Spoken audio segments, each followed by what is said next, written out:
அவர் நம்பினவங்களை ஒருபோதும் கைவிட மாட்டார். நீ சொன்னதை கேட்டியா? உனக்கு தாலி தந்தவன் சொன்னதை கேட்டானா? நான் எதுக்கு சொல்றேன்? ஒரு வார்த்தை சொல்லிட்டு வரேன். அவன் கையில புறப்பு கொடுத்து நீ ஒதுங்குன்னு கொடுக்க சொல்லு, நல்லா இருக்கும். கேட்கல நான் என்ன செய்வேன்? இயற்கையானதோ புற்றுநோயோ அந்த குழந்தைக்கு கிடையாது. அந்த குழந்தைக்கு புற்றுநோய் கிடையாது. மருத்துவ அறுவை சிகிச்சையில் இருந்த பிழை, அந்த பிழையினால் ஏற்பட்டது. பேர் வாங்கிறது வைகுண்டசாமி. மனிதன் அவனவன் செய்த பிழையெல்லாம் கடைசியில் கடவுள்கிட்ட கொண்டு கொடுக்கான்.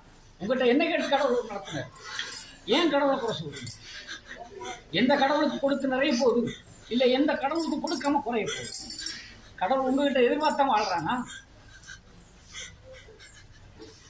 எந்த காலத்தில் இறைவன் ஒருபோதும் உங்களை நம்பின பிள்ளைங்களை கைவிடவே இல்லை. அது வேணும் இது வேணும்னு உலக ஆசை பாசத்துல மனுஷன் கிடக்கிறான். அதுக்காக போட்டு எல்லாரும் நீங்க தவறான ஒரு நிலையில எடுத்ததை கொடுத்துருவாரு. கண்டிப்பா கொடுக்கும். 1க்கு 2 ஐயா சரியா? அவர் எடுக்கல மக்கா. உன்னால் ஏற்பட்ட களி சொல்ல